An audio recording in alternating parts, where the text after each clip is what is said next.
Hai, selamat datang kembali di channel Energi Positif.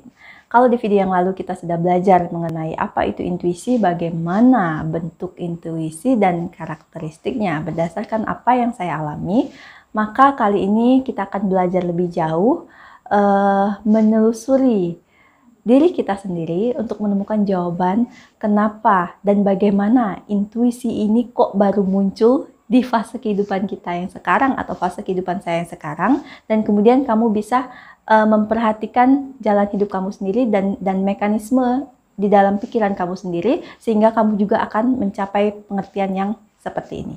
Silakan kamu simak video ini sampai habis. Di dalam fase spiritual awakening saya di 1 tahun belakangan ini, kenapa saya baru merasakan apa yang namanya intuisi? Dan ternyata intuisi itu adalah indera keenam. Saya selama ini berpikir bahwa indera keenam itu adalah hal-hal yang melibatkan kemampuan seseorang melihat dimensi lain, roh-roh, makhluk astral, kemudian kemampuan dia untuk melakukan komunikasi dengan makhluk lain, ya sesuatu seperti itu yang bersifat supranatural. Nah, kemudian semakin saya pelajari ternyata indera keenam itu tidak melulu harus seperti itu, ya. Kenapa saya katakan harus seperti itu? Karena ada orang yang mengalami seperti itu, mampu melihat makhluk-makhluk tertentu, ada juga yang tidak. Namun dia merasa, ya seperti yang saya alami, saya tidak dalam meditasi ataupun ketika ada dalam keseharian saya tidak merasa berkomunikasi dengan makhluk tertentu, dan oleh karena itu saya bebas dari konsep apapun, gitu ya. Jadi saya menerima apa yang terjadi tanpa saya harus mengagung-agungkan itu dan tanpa harus saya mengharapkan sesuatu terjadi. Semuanya saya terima sebagaimana adanya, ya. Kalau selama ini orang lain mungkin berkata dia punya firasat, dia punya mimpi, hal itu tidak pernah terjadi dalam diri saya. Karena saya mungkin sering mengabaikannya, ya. Apakah firasat sama dengan intuisi? Saya bisa mengatakan bahwa firasat adalah bagian dari intuisi. Hanya saja firasat saya pikir adalah informasi yang kita terima untuk sebagai hal yang akan terjadi dalam waktu dekat. Namun intuisi tidak melulu tentang insting akan terjadinya suatu bencana atau hal buruk. Bisa saja itu merupakan informasi yang memberikan bimbingan kepada kita, memberikan pengertian kepada kita, guidance atau pencerahan yang berasal dari dalam diri kita sendiri. Dari hasil pengalaman saya, intuisi ini muncul tepat ketika saya mulai bermeditasi. Di awal tahun 2020 saya melakukan meditasi tanpa bimbingan. Saya melakukannya sendiri, sore hari, saya duduk diam di kamar saya. Saya tujuannya hanya satu, karena pikiran saya ruwet, coba meditasi. Dan kemudian saya merasakan ketenangan luar biasa. Pada waktu itu saya tidak tahu tujuan saya meditasi satu-satunya adalah agar saya menghilangkan stres. Dan kemudian saya benar-benar seperti ketagihan gitu ya. Ada suatu saat yang saya ingat kemunculan intuisi saya yang pertama itu tepat setelah saya selesai melakukan meditasi. Pada waktu itu tiba-tiba saja saya memiliki ide, ya. Ide tersebut memberikan gambaran keseluruhan apa yang selama ini saya butuhkan, saya rindukan. Itu gabungan antara cita-cita saya dan juga karakteristik jiwa saya. Nah, kenapa hal itu bisa terjadi? Satu-satunya hal yang menyebabkan tiba-tiba intuisi saya itu muncul yaitu kebiasaan saya melakukan meditasi, ya.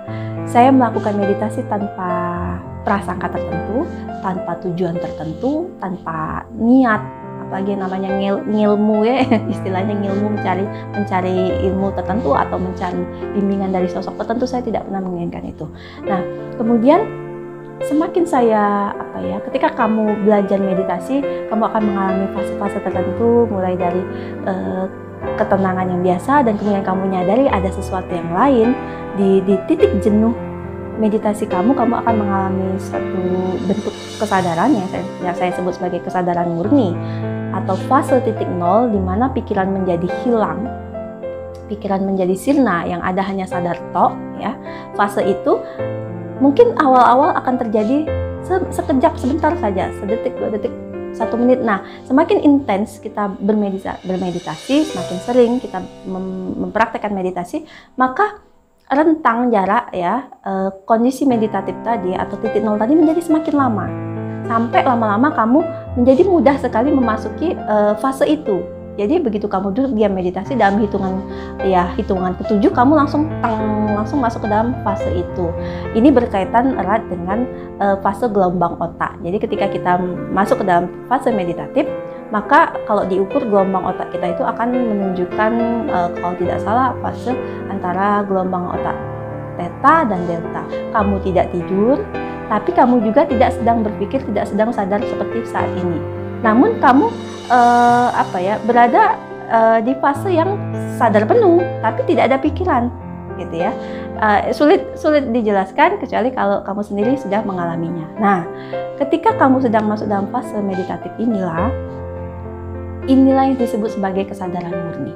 Ya, tadi saya tidak mengerti, saya hanya menjalani. Lama-lama muncul sendiri pengertian itu, bahwa inilah yang disebut kesadaran murni. Bahwa diri kita yang sesungguhnya adalah hanya kesadaran murni. Ketika kesadaran bertemu dengan pikiran, maka jadilah kita manusia seperti ini. Dengan segala pikiran egonya, kebutuhannya untuk hidup, nalurinya untuk bertahan, maka jadilah kita manusia. Nah, kesadaran murni ini hanya sadar tok. Ya. Dan sebenarnya sesungguhnya ya sepanjang aktivitas kita mengalami ini, hanya saja kita tidak tahu bahwa itu adalah kesadaran murni. Itu yang disebut sebagai roh, ya. Jadi tidak ada kesadaran murni itu, tidak ada wujud, tidak ada fisik, ya. Ini sejalan sekali dengan apa yang ditemukan oleh para ahli fisika, terutama fisika kuantum. Ketika sebuah partikel dibelah-belah terus, yang tersisa hanyalah ruang kosong yang lebih mirip sebagai gelombang. Termasuk juga manusia, apabila terus-terusan ya diperkecil lagi, maka yang tersisa hanyalah lebih mirip gelombang yang memiliki frekuensi dan memiliki kesadaran. Seperti itulah, saya pikir seperti itulah yang disebut sebagai kesadaran. Kita sesungguhnya tidak berwujud, namun kita memasuki tubuh ini dan menjadi berwujud. Ketika kesadaran yang tak berwujud tadi memasuki sebuah tubuh, maka jadilah kita, jadilah manusia. Sama seperti air yang tidak memiliki wujud, tapi dia akan terlihat ketika dia dimasukkan ke dalam sebuah wadah-wadah tertentu. Entah itu ember, entah itu gelas, cangkir, dan sebagainya. Tapi sesungguhnya bentuk air sendiri tidak seperti itu. Sama seperti kesadaran kita, hanya sadar tok. Namun lebih mirip, tidak ada wujud, lebih mirip gelombang yang memiliki kecerdasan. Nah, itulah yang saya pahami mengenai kesadaran atau roh. Nah, ketika kaitannya dengan intuisi tadi, ketika kita sering berada pada titik nol, berada pada kondisi meditatif, atau ada yang menyebutnya sebagai zona ikhlas atau zona kuantum, frekuensi ilahi, bersentuhan dengan matriks ilahi, atau apapun orang menyebutnya, yaitu tadi kondisi meditatif tadi, maka kita seperti sedang melatih kesadaran murni kita untuk lebih kuat. Dan hal ini menariknya tidak hanya bisa kita praktekkan ketika kita sedang meditasi, tapi dalam kehidupan kita sehari-hari. Sesungguhnya hidup adalah meditasi, dalam arti ketika kita melakukan aktivitas, kita melakukannya dengan sadar.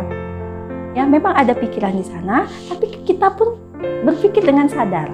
Sama seperti saya membuat video ini, saya mengamati diri saya sendiri dengan sadar, ya, dan kemudian kamu juga mendengarkan saya, dan kemudian ada setitik kesadaran di dalam diri kamu, ya, yang merespon perkataan saya. Itu artinya kamu menerima apa yang saya katakan karena kamu mengenali, ya, kesadaran murni ini memang sangat halus sekali, dan ada pengenalan di dalam diri kamu bahwa kayaknya ini deh yang dimaksud. Benar nggak ya? Nah, dan ini akan semakin kuat kalau kita berlatih dalam aktivitas sehari-hari. Kita menulis, kita sadar kita sedang menulis, kita memandang suatu objek dengan tatapan tanpa komentar, tanpa ada pikiran, maka yang muncul adalah pengamat yang pendiam tadi. Saya suka sekali istilah itu, pengamat yang pendiam. Ada sesuatu yang melihat keluar dunia ini menggunakan matamu. Siapakah sesuatu itu? Ya, tidak tepat juga disebut sesuatu. Itulah yang namanya kesadaran sadar tok. Ada seseorang atau ada sesuatu yang melihat dari balik matamu, dari dalam dirimu. Itulah dirimu yang sesungguhnya. Semakin kita sering berada di kondisi kesadaran murni, semakin kita sering sadar, consciousness atau aware ini, maka intuisi itu akan sering datang menyapa kita. Ya, kita akan mengetahui segala sesuatu itu sebagaimana adanya, terlepas dari apa ya, saya lebih senang menyebutnya kulit-kulitnya, aksesorisnya, drama-dramanya. Kamu akan mengetahui segala sesuatu itu lebih pada esensinya, ya. Jadi tidak akan lagi terpengaruh oleh drama-drama. Nah, dan pada saat itulah kamu seolah-olah sedang ditunjukkan, sedang dibimbing, ya, tepatnya sedang dibimbing, sedang dituntun untuk mengambil putusan ataupun memahami berbagai macam peristiwa yang terjadi dalam hidup kamu. Dan itu saya baru menyadari belakangan ini terjadi karena kita sering berada di fase kesadaran murni. Ya, mungkin inilah yang disebut sebagai sinkronitas. Ketika kita mengalami sinkronisasi dengan semesta, dengan energi semesta, dengan kecerdasan sang sumber, atau ya, ada yang menyebutnya sebagai semesta atau Tuhan. Ketika kita berada di zona itu, maka informasi atau intuisi itu akan sering datang, sering membimbing kita. Hanya saja karakteristik dan bentuknya yang berbeda-beda setiap orang. Daya tangkap kita berbeda-beda gitu ya, setiap orang. Tapi itu selalu ada. Semakin sering kamu dengan sengaja memasuki kesadaran ini, maka semakin sering semakin sering kamu mengalami sinkronitas dan menerima informasi yang disebut intuisi tersebut. Demikian video kali ini. Saya harap ini dapat memberikan gambaran kepada teman-teman mengenai hubungan atau kaitan antara kesadaran murni dengan intuisi.